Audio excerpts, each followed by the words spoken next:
Ella huyó a una torre abandonada con su bebé en brazos, hasta que el silencio reveló un secreto que nadie imaginaba estar vivo. Puedes imaginar a una joven madre escondiéndose en ruinas olvidadas, sin saber que aquel lugar guardaba algo o alguien aún vivo.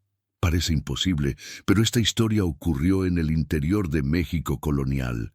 Antes de continuar, suscríbete al canal y deja tu like, porque el final de esta historia te va a sorprender de una manera que nunca imaginaste.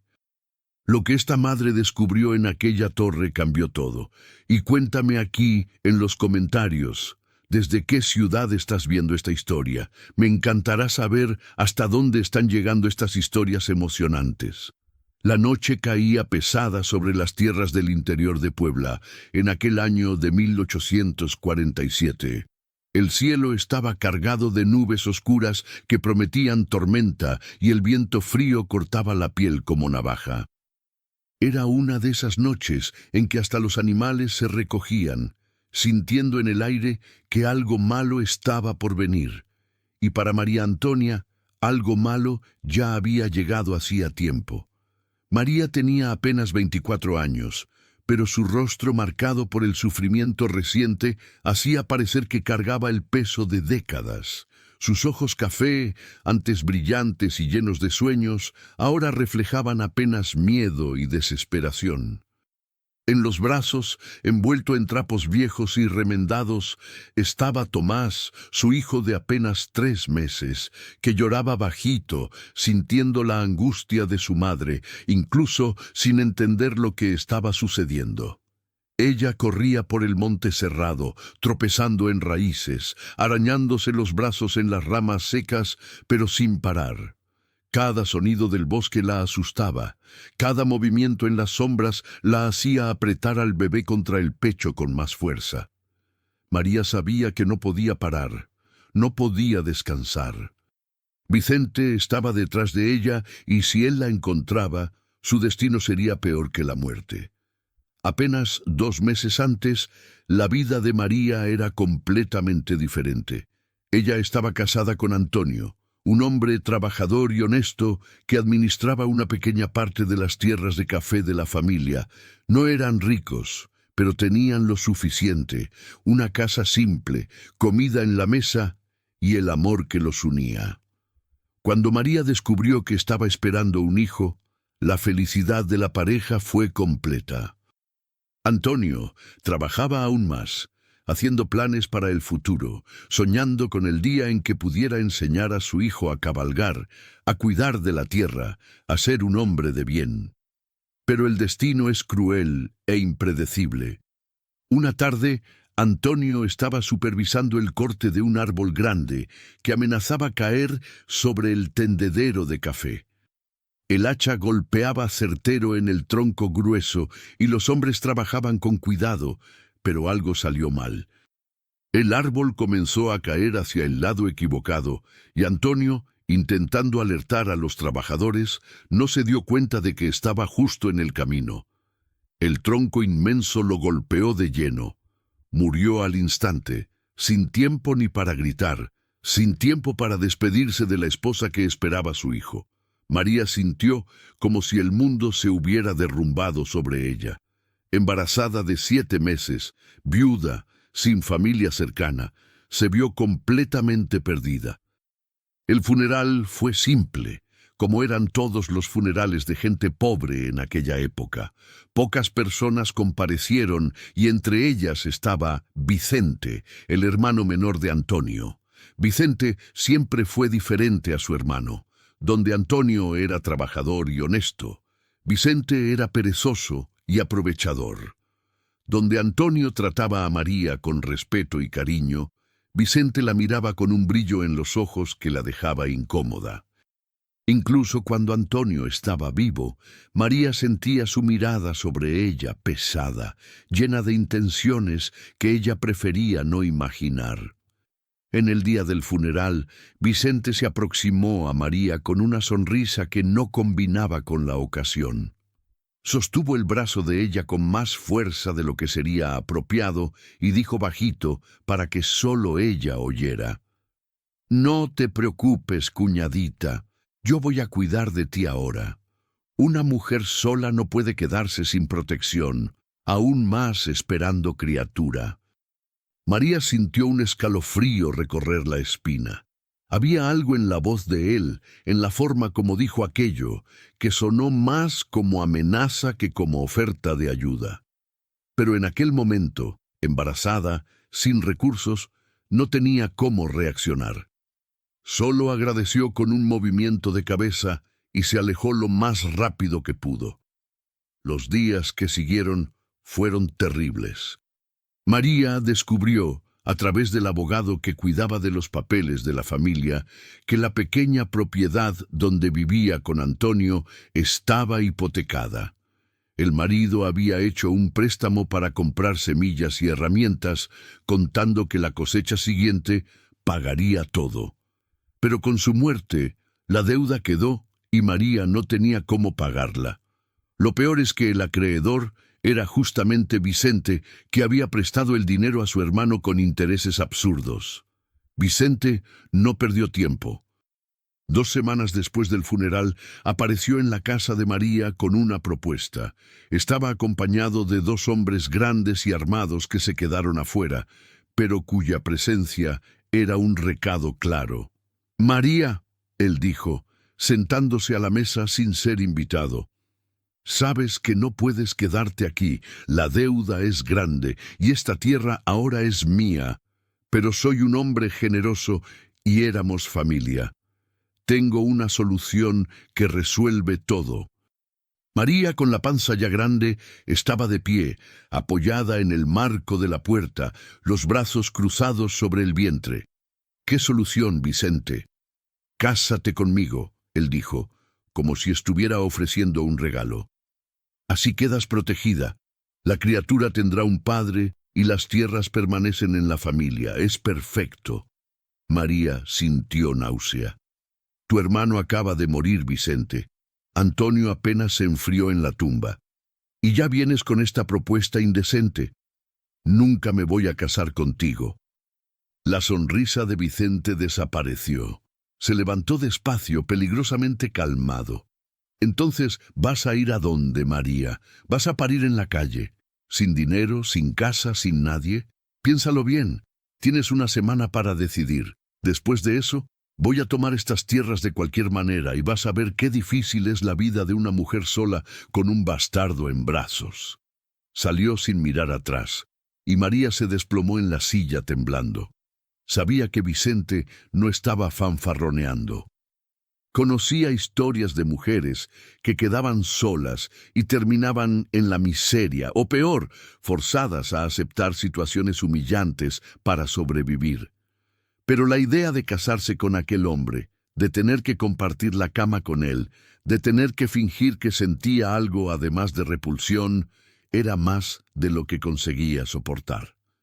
Tomás nació 3 semanas después en un parto difícil que casi se lleva a María también.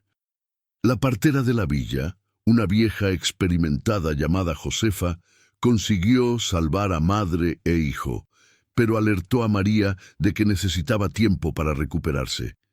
«Necesitas descansar, muchacha. Tu cuerpo pasó por mucho sufrimiento. No hagas esfuerzos. No cargues peso y, principalmente, no te preocupes demasiado. La leche se seca con preocupación». Pero ¿cómo no preocuparse? Vicente aparecía casi todos los días, siempre con aquella sonrisa falsa, siempre recordando a María que el tiempo estaba pasando. Había dado una semana, pero pasaron 10 días, después 2 semanas. María percibía que él estaba apenas esperando que ella quedara más débil, más desesperada para aceptar la propuesta. Fue entonces que tomó la decisión.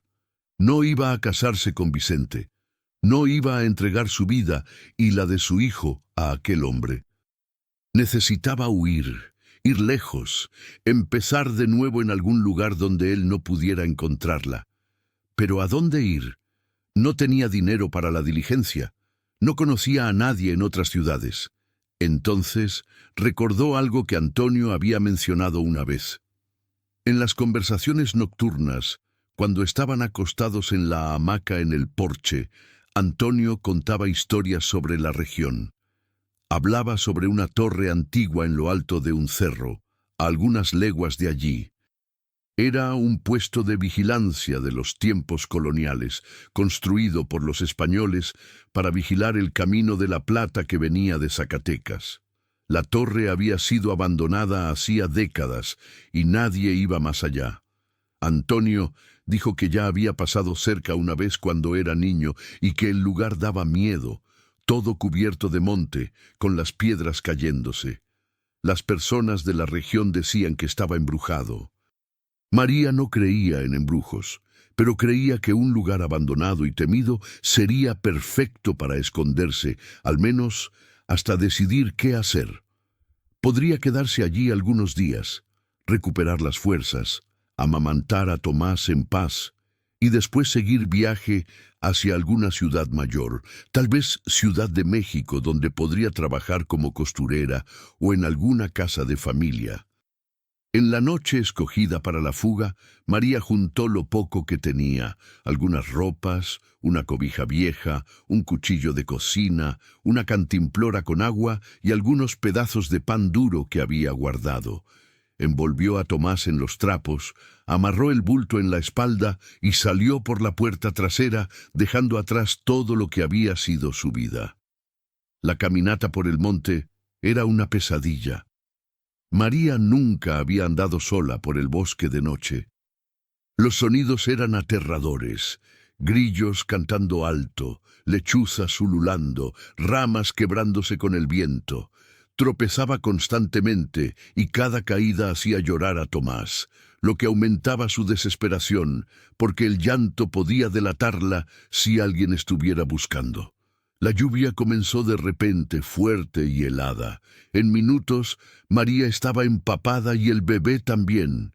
Intentaba protegerlo con el propio cuerpo, pero era inútil. El lodo hacía cada paso más difícil. Pensó en desistir, en volver, pero entonces imaginó a Vicente esperándola, y eso le dio fuerzas para continuar. Después de lo que pareció una eternidad, María vio la silueta de la torre recortada contra el cielo nublado. Era más alta de lo que imaginaba, con unos 10 metros de altura, hecha de piedras grandes y oscuras. La puerta de madera estaba caída, podrida por el tiempo.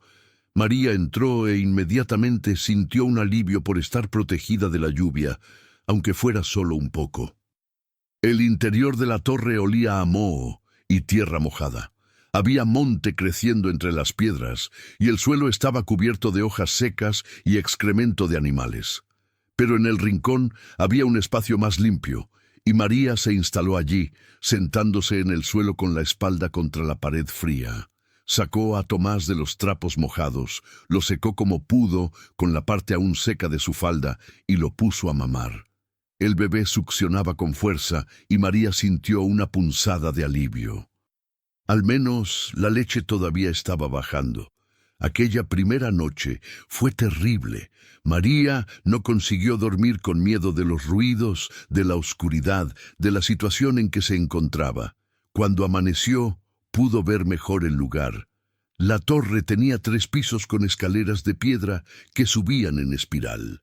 Las ventanas eran apenas agujeros estrechos en las paredes, por donde entraba luz y viento. En el segundo piso había menos monte y el suelo estaba más seco. María decidió mudarse para allá.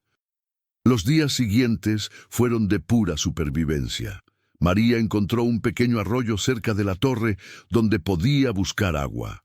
Comió el pan que había traído, pero pronto se acabó. Entonces comenzó a buscar comida en el monte. Frutas silvestres, raíces, hasta algunos huevos de pajarito que encontró en un nido bajo. No era suficiente y sentía la debilidad tomando cuenta del cuerpo. La leche comenzó a disminuir y Tomás lloraba de hambre con más frecuencia. En el 5.º día en la torre, algo cambió. María estaba en el 3.er piso mirando por la ventana cuando oyó un sonido extraño viniendo de abajo. No era sonido de animal. Era como un gemido ahogado, casi humano. Bajó corriendo con el corazón disparado. Miró en todos los rincones del primer piso, pero no vio nada. El sonido continuaba bajito, viniendo de algún lugar que no conseguía identificar. Fue entonces que notó algo extraño en una de las paredes. Había piedras que parecían diferentes de las otras, más sueltas, con musgo apenas de un lado. María se aproximó y empujó. Para su sorpresa, la piedra se movió. Empujó más fuerte y toda una sección de la pared comenzó a ceder, revelando una abertura oscura. María tomó una rama seca, encendió fuego usando el pedernal que había traído e iluminó la abertura. Era una escalera bajando para debajo de la torre. El gemido se hizo más claro. Venía de allá abajo. Con la antorcha improvisada en la mano y el corazón latiendo desacompasado, María comenzó a bajar. Los escalones eran empinados y resbalosos. La temperatura caía a cada paso. Allá abajo, la escalera terminaba en una pequeña cámara de piedra, no mayor que un cuarto pequeño, y allí, encadenado a la pared, estaba un hombre.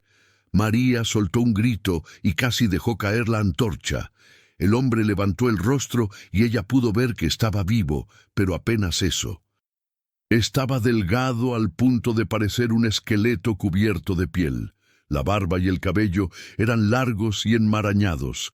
Las ropas eran trapos inmundos, pero los ojos, a pesar de hundidos, brillaban con inteligencia y desesperación. «Por favor», él dijo con una voz ronca de quien no hablaba hacía mucho tiempo. «Por favor, no te vayas, por favor». María estaba paralizada de miedo. «¿Quién eres? ¿Qué estás haciendo aquí?» «Mi nombre es Juan Bautista», él dijo, intentando moverse, pero las cadenas lo sostenían por las muñecas y tobillos. «Fui aprisionado aquí hace 5 años, o tal vez más. Perdí la cuenta». «¿5 años?» María no conseguía creer. «¿Cómo sobreviviste?» «Agua». Juan apuntó con la cabeza hacia un rincón de la cámara, donde había un pequeño charco. «Hay una grieta en la piedra por donde escurre la lluvia, y a veces, no sé cómo, aparece comida. Pedazos de pan viejo, frutas podridas. Creo que viene de algún lugar arriba. Tal vez animales traen o cae por alguna grieta. No es suficiente. Nunca es suficiente. Pero me mantiene vivo, apenas». María miró a aquel hombre y sintió una mezcla de horror y compasión. «¿Quién te hizo esto?» «El hacendado Alberto Méndez», Juan dijo. E incluso después de tanto tiempo, había odio en la voz. «Yo era capataz en sus tierras. Descubrí que estaba desviando la plata. Tenía un esquema con contrabandistas.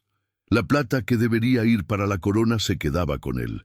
Cuando descubrí, amenacé denunciar. Me trajo aquí, dijo que era para conversáramos en particular. Me encadenó y me dejó.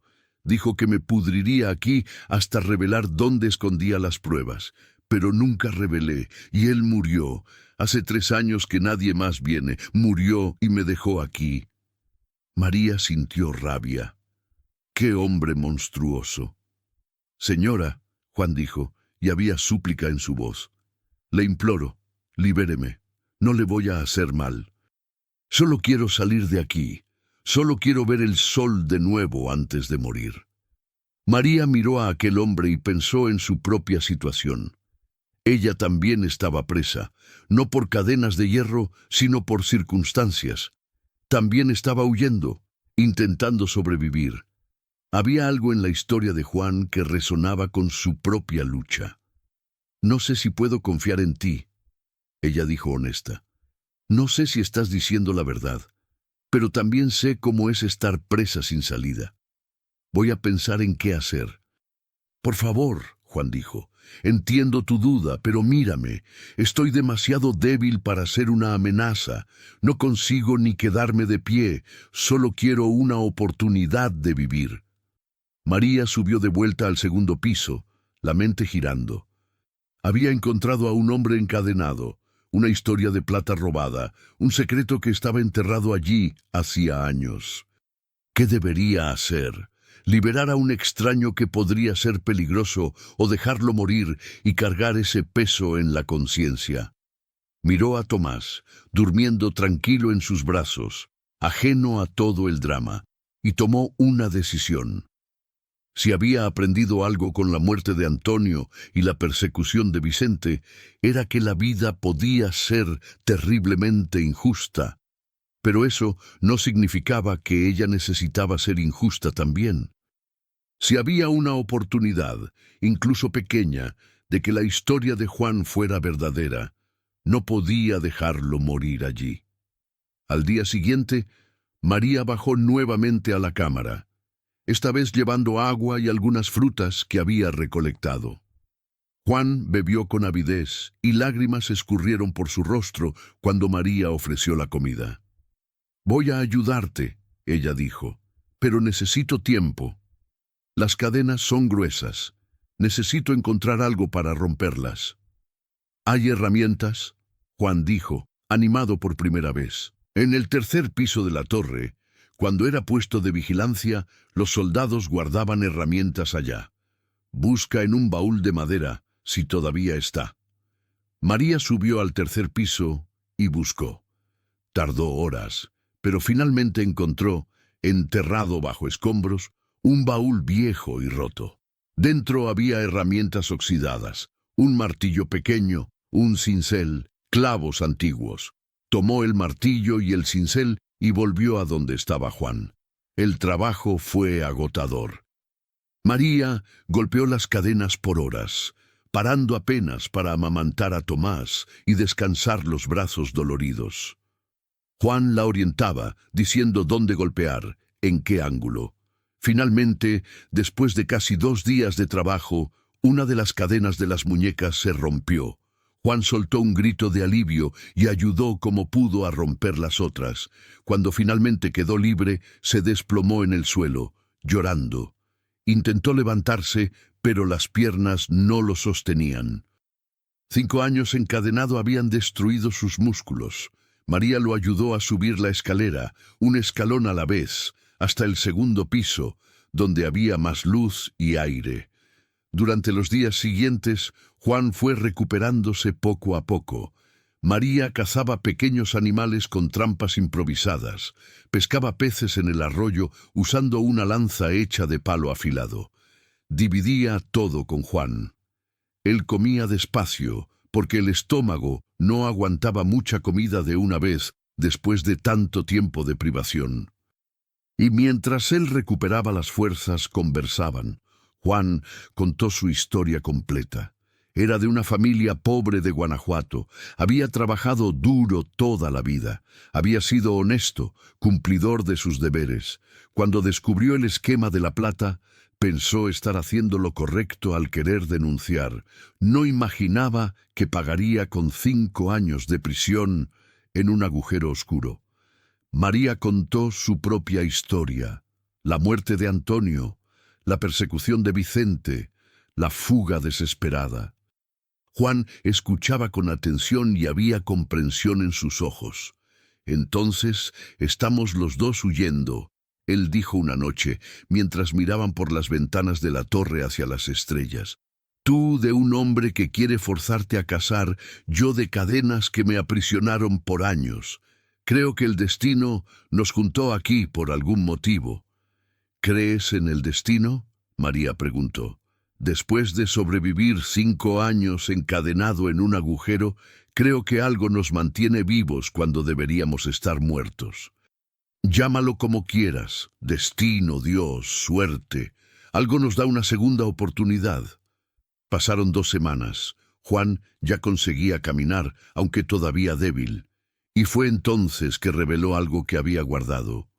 «María», él dijo una mañana, «necesito contarte algo. Cuando dije que escondía las pruebas contra Alberto Méndez, no estaba exagerando. Antes de que me aprisionara, conseguí esconder parte de la plata que él había robado. No mucho, pero lo suficiente. Está en una cueva, no muy lejos de aquí. Con esa plata podrías recomenzar tu vida. Podrías ir lejos, a una ciudad grande, comprar una casa, abrir un negocio. Nunca más necesitarías preocuparte por Vicente». María quedó en silencio procesando la información. ¿Por qué me estás contando esto? Porque me salvaste, Juan dijo simplemente. Estaba muriendo allá abajo, algunos meses más, y sería solo huesos. No me conocías, tenías todo el motivo para tener miedo, pero aún así me liberaste. Eso vale más que plata. Y además, él dudó. Ya no tengo más familia. Todos me dieron por muerto hace años. Esa plata no significa nada para mí solo, pero juntos, nosotros dos podríamos usarla para construir algo nuevo. ¿Juntos? María preguntó cautelosa. No de la forma que estás pensando, Juan se apresuró a decir. No estoy proponiendo matrimonio ni nada de eso. Estoy proponiendo una sociedad. Yo te ayudo a llegar a la plata. La dividimos y cada uno sigue su camino. O si prefieres, podemos usar la plata para comprar una tierra en algún lugar distante y trabajar juntos como amigos, como socios de negocio. Nada más. A menos que algún día, si el tiempo muestra que hay más entre nosotros. Pero eso sería decisión tuya siempre. María pensó por un largo tiempo. La propuesta era buena. Sola con un bebé, sus oportunidades de sobrevivir y prosperar eran pequeñas. Con la plata, con la ayuda de alguien que conocía la región, que tenía experiencia, las oportunidades aumentaban mucho. Y Juan, a pesar de todo lo que había pasado, parecía ser un hombre honrado. Había aprendido a leer personas y no veía maldad en él. Está bien, ella dijo finalmente. Vamos a buscar esa plata y después decidimos qué hacer. Pero no sabían que el tiempo se estaba agotando. Vicente no había desistido de buscar a María. Al contrario, la ausencia de ella lo dejaba furioso. ¿Cómo se atrevía a rechazar su oferta? ¿Cómo osaba huir? Había contratado hombres para buscarla, ofreciendo recompensa, y finalmente un cazador de la región dijo que había visto humo saliendo de la Torre Vieja en el cerro. Vicente reunió a sus matones y partieron hacia allá. Estaban determinados a traer a María de vuelta, quisiera ella o no. A la noche siguiente, Juan y María prepararon la salida. Juan ya estaba más fuerte, conseguía caminar distancias mayores. Describió el camino hasta la cueva donde había escondido la plata. Sería una caminata de algunas horas por el monte, pero conocía atajos, sabía orientarse por las estrellas. Partieron al anochecer con Tomás amarrado a la espalda de María. Juan iba al frente, abriendo camino con un machete que habían encontrado en la torre. La luna estaba llena, iluminando el camino. Andaban en silencio, atentos a cualquier sonido extraño. Cuando estaban ya a medio camino de la cueva, oyeron voces atrás. Voces de hombres viniendo de la dirección de la torre. Juan y María se miraron. Habían sido descubiertos. «¡Corre!», Juan dijo. «Conozco un lugar donde podemos escondernos hasta que pasen». Corrieron por el monte, desviando de árboles, saltando sobre raíces. Las voces quedaban más cerca. María tropezó y casi cayó, pero Juan la sostuvo. Llegaron a un área rocosa, llena de piedras grandes. Juan llevó a María detrás de una de las piedras donde había una grieta estrecha. «Entra aquí», él susurró. «Es apretado, pero caben». María entró en la grieta con Tomás. Era oscuro y sofocante, pero conseguía respirar. Juan se quedó afuera, escondido detrás de otra piedra, sosteniendo una piedra pesada como arma. Los hombres pasaron cerca. María reconoció la voz de Vicente. «Tiene que estar por aquí. El cazador vio humo en la torre hace pocos días. Busquen en todos los rincones». Los hombres se esparcieron husmeando el área. Uno de ellos pasó tan cerca de la grieta donde estaba María que ella pudo sentir el olor de sudor y humo. Tapó la boca de Tomás suavemente, rezando para que no llorara. El bebé, como si entendiera el peligro, quedó quieto. Después de un tiempo que pareció eterno, los hombres siguieron en otra dirección.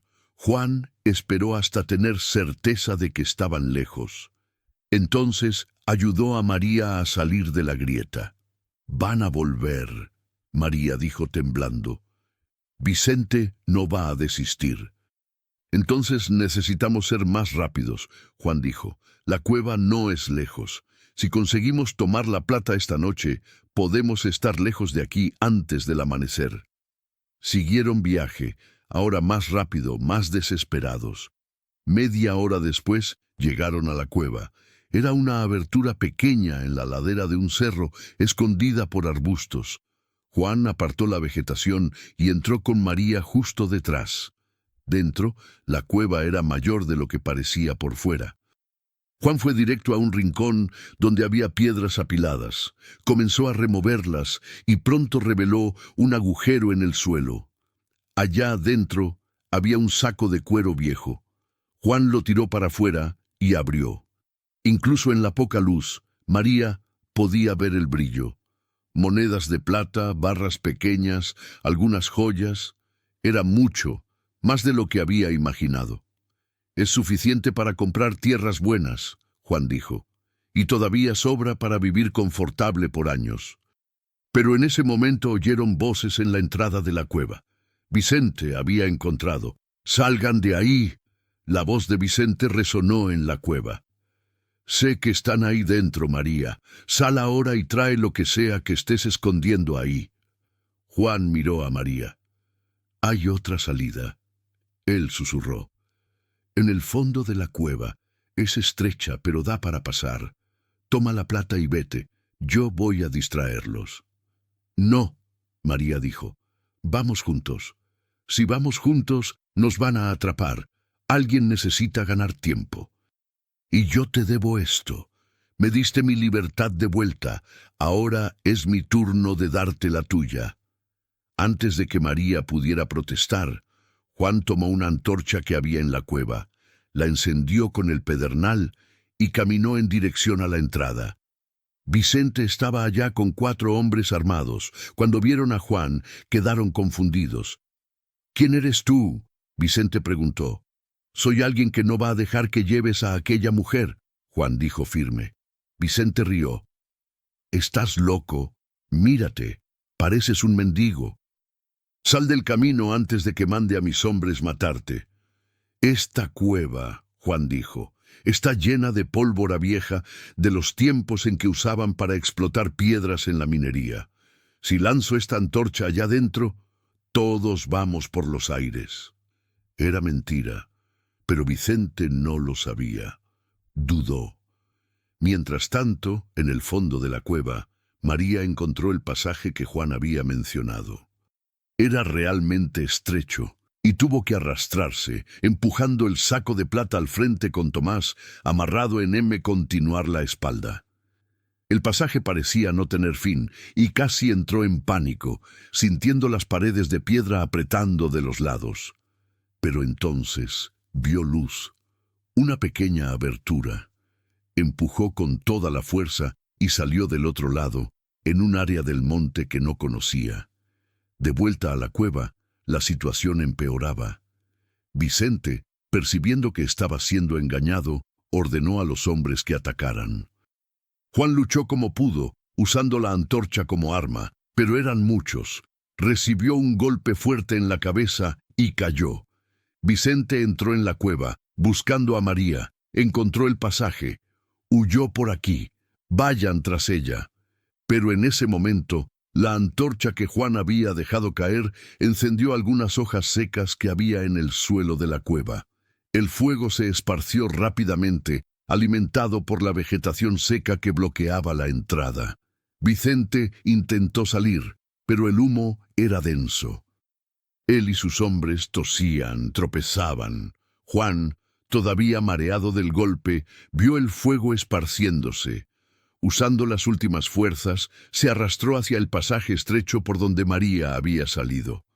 Era difícil. Su cuerpo todavía débil apenas cabía, pero el miedo de la muerte le dio fuerzas que no sabía tener. Consiguió pasar y salió del otro lado, desplomándose en el suelo. María, que estaba cerca, oyó el ruido y volvió. Encontró a Juan caído, cubierto de sangre de una herida en la cabeza. Lo ayudó a levantarse y juntos, apoyados uno en el otro, se alejaron de la cueva. Atrás de ellos podían oír los gritos de Vicente y sus hombres intentando salir de la cueva en llamas. La vegetación seca, el monte dentro de la cueva, todo quemaba rápido. El humo negro subía al cielo. María y Juan caminaron toda la noche, alejándose cada vez más de aquella región. Cuando el sol salió, estaban a muchas leguas de distancia y finalmente pararon para descansar cerca de un pequeño arroyo. Juan estaba herido pero vivo. María limpió la sangre de su cabeza con el agua del arroyo. «Salvaste mi vida de nuevo», ella dijo. «Creo que estamos a mano». Juan dijo con una sonrisa débil. «¿Crees que Vicente murió en aquel fuego?», María preguntó. «No sé», Juan dijo, «pero incluso si sobrevivió, no va a poder seguirnos tan pronto, y estaremos lejos antes de que se recupere». Descansaron allí por 2 días. Juan se recuperaba de la herida y María planeaba los próximos pasos. Con la plata que tenían, podrían ir a cualquier lugar. Decidieron seguir hacia el interior de Michoacán, una región que Juan conocía, lo suficientemente lejos de donde Vicente podría buscar. El viaje tardó semanas. Caminaron, tomaron aventones en carretas de comerciantes, siempre presentándose como hermanos, viajando para empezar nueva vida. Nadie cuestionaba mucho. México era grande, y muchas personas estaban siempre en movimiento, buscando mejores oportunidades. Finalmente llegaron a un pequeño pueblo en el interior de Michoacán. Era un lugar tranquilo, rodeado por cerros verdes con un río que cortaba el centro. Las casas eran simples pero bien cuidadas. Las personas parecían honestas, trabajando en la labranza y en la crianza de ganado. Juan y María encontraron una pequeña propiedad a la venta. Era un pedazo de tierra bueno, con agua, tierra fértil y una casa simple que necesitaba reparos. Usando parte de la plata, compraron la propiedad. Se presentaron como primos que habían heredado una pequeña fortuna de un tío distante y estaban buscando lugar para establecerse. La comunidad los recibió bien. En el interior, en aquella época, no se preguntaba mucho sobre el pasado de las personas. Lo que importaba era el carácter y la disposición para el trabajo, y Juan y María demostraron ambos. Juan, a pesar de los años de aprisionamiento, no había olvidado lo que sabía sobre tierra y cultivo. Organizó la propiedad con eficiencia. Plantaron maíz, frijol, chile, criaron algunas gallinas y compraron una vaca lechera. María cuidaba de Tomás y ayudaba en la siembra. Era trabajo duro, del amanecer al anochecer, pero era trabajo honesto, y por primera vez en mucho tiempo, ambos se sentían en paz. Los meses pasaron. Tomás crecía saludable y fuerte. Juan y María trabajaban lado a lado, construyendo no solo una propiedad, sino una vida. Entre ellos crecía un respeto profundo, una amistad forjada en el sufrimiento compartido. Juan nunca presionó a María por más que amistad. Respetaba su luto, su tiempo. María, por su parte, comenzaba a ver a Juan no solo como el hombre que había liberado o como socio de negocios, sino como alguien en quien podía confiar completamente, alguien que había probado su carácter, no con palabras, sino con acciones. Un año después de llegar al pueblo, en la fiesta de San Juan, algo cambió.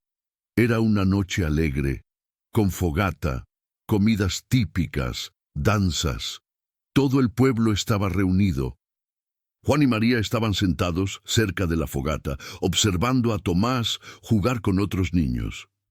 ¿Eres feliz aquí?, Juan preguntó de repente. María pensó antes de responder. Sí, por primera vez desde que Antonio murió. Me siento segura. Me siento en casa. María, Juan dijo, girándose para mirarla a los ojos. Sé que todavía es temprano. Sé que todavía guardas a Antonio en el corazón y eso está bien. pero quería que supieras que si algún día estás lista, me gustaría ser más que tu amigo. Me gustaría ser tu compañero, tu marido y padre para Tomás. María sintió lágrimas en los ojos. Juan, yo también he estado pensando en eso. Has sido tan bueno conmigo y con Tomás.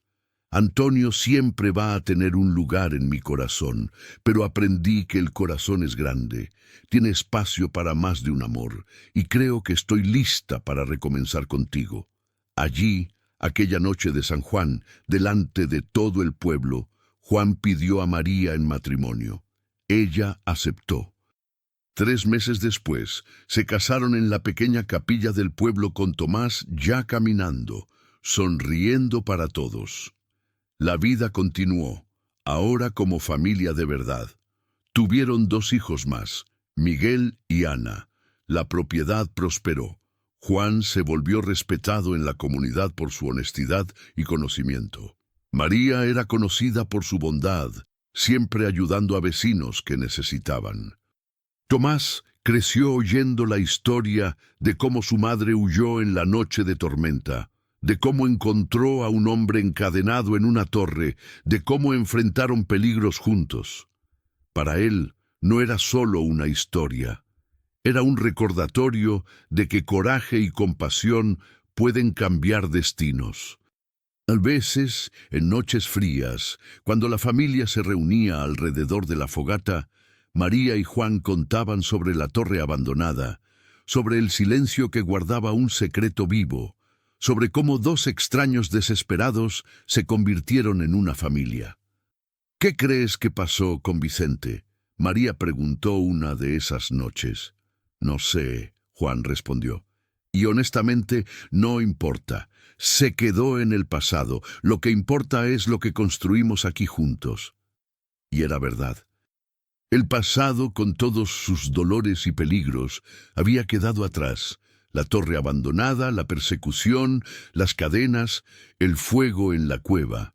Todo eso eran apenas memorias, memorias que recordaban de dónde vinieron, pero no definían hacia dónde iban.